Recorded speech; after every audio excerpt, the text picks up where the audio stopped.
This video is created to help you make the best of Planitary vibes. The root sound of the instrument is a variety of high-quality wood and metal tongue drums. Tongue drums are a lot of fun. They sit in your lap, the table, or on the floor. And as you can see, it's hard for them to sound bad. I have no intention of replacing the tongue drum or the experience of sitting with one, but rather translate it into the finger pads, so it makes it more portable and more versatile. In fact, different configurations can lead to even more ideas. If you're using a traditional keyboard, you'll probably want to stick to the extended versions, because they'll go straight up built-in push.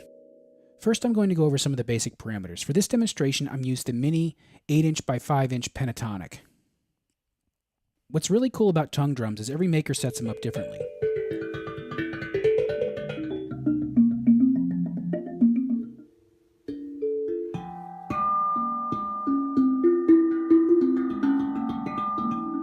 So you don't really know what you're doing as you're playing them. I wanted to take the same approach with this pad system. You have a left hand and a right hand in the natural versions. And no matter how you hit it, it will sound good. If you want to kind of take it from the side, that's one way. If you want to take it from the top, however you approach it, much like a real tongue drum. But then you have the extended versions. As you can see, the extended versions take all the drum pads in the rack, giving you a much more wider palette to play with. But again, they'll all sound great together.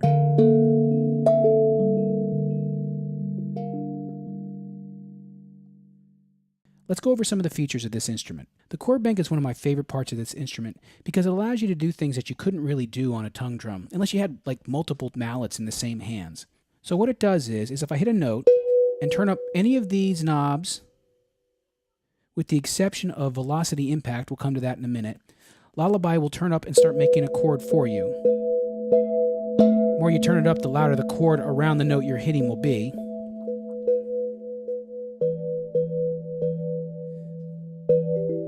Just with one knob, you get this amazing chord bank.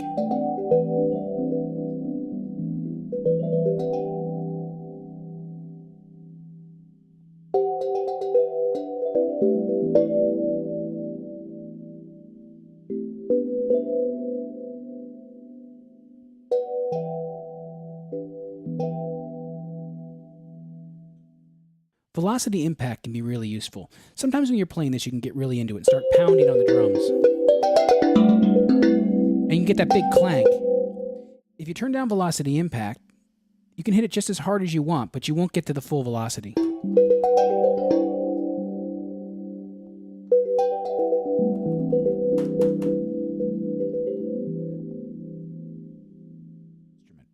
You have arpeggiate. Standard arpeggiator. Hold down a few notes. Turn it up, and it will follow the BPM of live. For this demonstration, I just put some very basic drums in.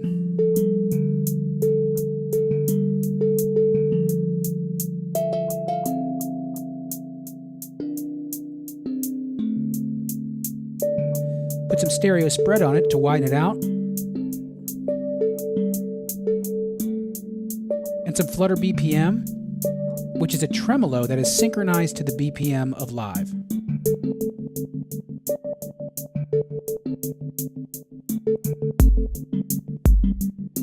Pull the sustain back, and it will shorten the length of the hits.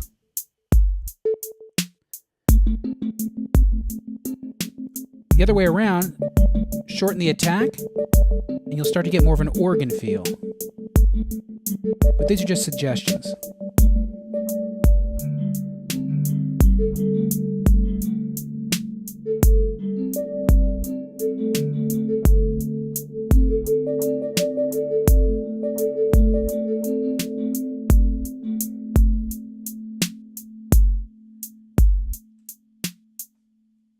This is a good time to mention that most of the colors are just decorative, unless there's two colors that are the same.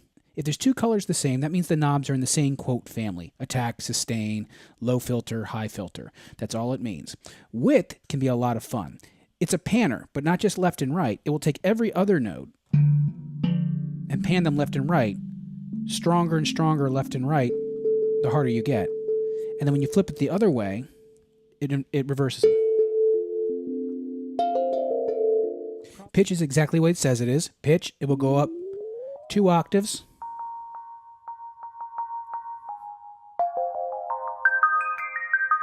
to give you some really pretty stuff in the top. And then go down low, you can get some crazy booming, clanking. Add a little thicken distortion.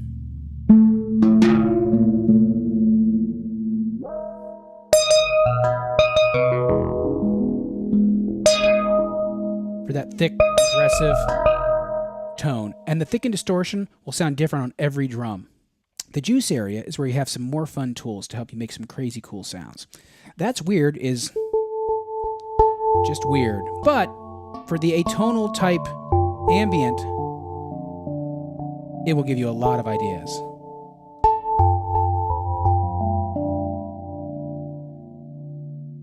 Bounce is synchronized to Live's BPM, and it will be a delay effect.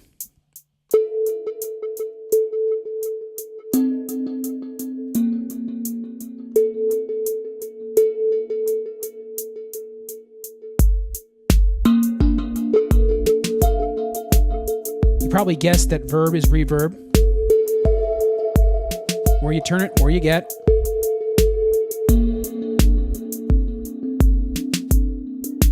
And chimes will add overtones and eventually a fluttering chorus effect.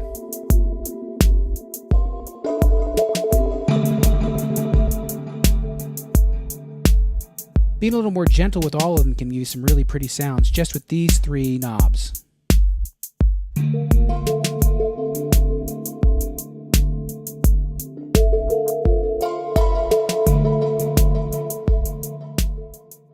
Bubbles gives you a fun sort of, well, bubbling effect.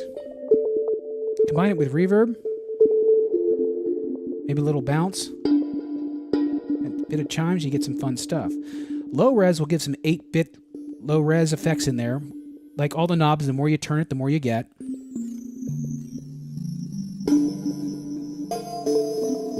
Real buzzy and fun. Get real extreme.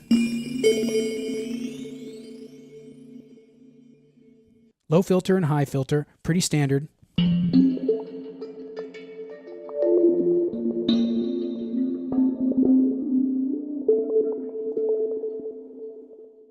Let's move on to the sauce area. You have delay, volume, and delay cutoff.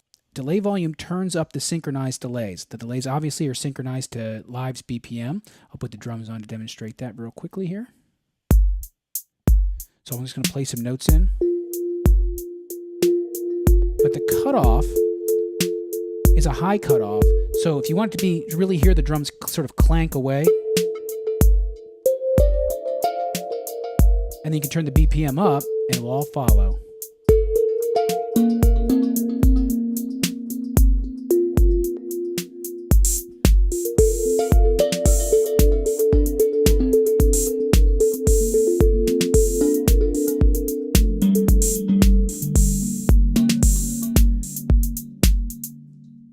Tremolo, as opposed to flutter BPM, is not synchronized to the BPM.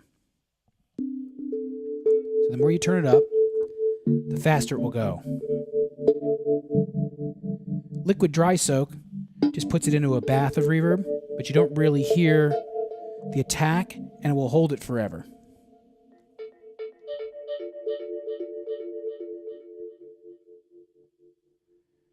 Buzz amount and buzz mix go together. Obviously, turn up buzz mix will turn the buzz in, and buzz amount determines the frequency.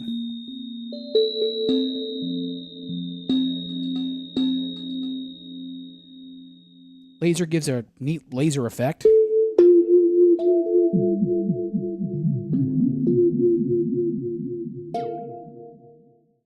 And fuzz is a fuzz distortion.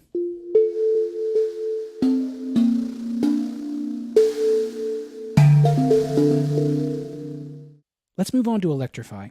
Electrify is 2 rows of resonators. So this row and this row. It corresponds to the key of the drum. So this drum is in D, and you can see over here the pitch is in D. So this row here, if it's in D, all these knobs go with the pitch of this knob. So I play something, I turn up Lava, for instance.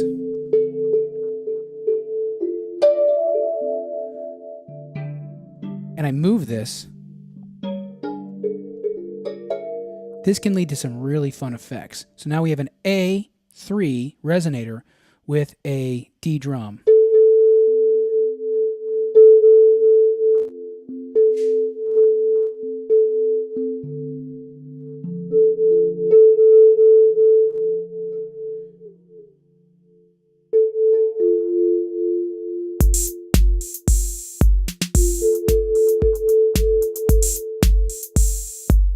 The thing I want to mention here is if you want to take the drum up in pitch, let's say you wanted to take up this drum from a D a whole step, from D to E, you may want to do it with this too, but you don't have to.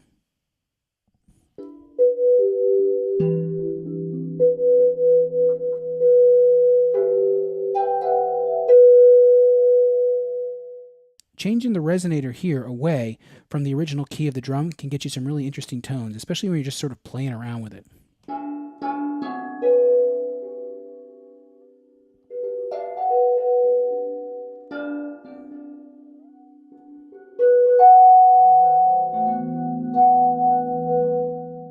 These are just some of the ideas I've had with this instrument, but there's a ton more in combining all these wonderful knobs and tones. I hope you enjoy the instrument as much as I've enjoyed making it.